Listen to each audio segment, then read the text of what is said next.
मी धोंडीराम 2017 मध्ये जेव्हा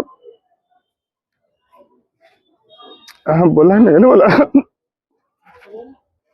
बोला बोला बोला बोला बोला का चला बोला चला नाही नको काका तुमच्या नाही बोलणं शक्य नाही तेवढं टीव्ही बघितले नाही सर बोलणं शक्य नाही बोला थोडं हे करा जरा बोला बोला बोला बोला त्यांना बोला नाही 2017 मधून लग्न झाल्याच्या नंतर एक गरीब परिस्थितीमधून जेव्हा मुलीला वडील नसताना सुद्धा लग्न मुलांनी करून लग्न केले, खर्चून लग्न दिले, दिल्याच्या नंतर सुद्धा व्यवस्थित कुटुंब चालू होतं. त्याच्यामध्ये मध्ये मध्ये नवरा 7-8 महिन्याच्या खाली 7 महिन्याच्या खाली नवरा मेल्याच्या नंतर पहिलेच मानसिक त्रास होताच मुलीला.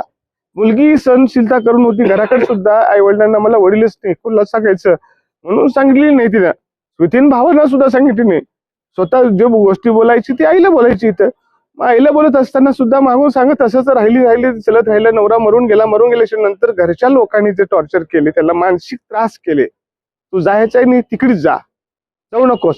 जवळजवळ 7 महिन्यामध्ये तिनं शिवपूर तिचं माहेर असून सुद्धा एक दिवस तिनं घरी येऊ शकली नाही आणि आली बी नाही.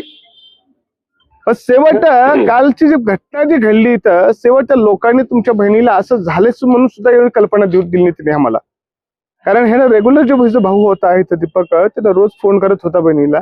त्यावेळेस त्याने रेग्युलर फोन केल्याच्या नंतर त्या फोनला रिसिव्ह सुद्धा केले नाही तिने. इथं नंतर त्याचा भाचा छोटा मुलगाच फोन रिसिव्ह केला आणि आईला चक्कर आली आहे असं सांगत होता इथं. म्हणतात की नंतर ह्यानं आपल्या भावाला फोन केला. भाऊ फोन आल्याच्या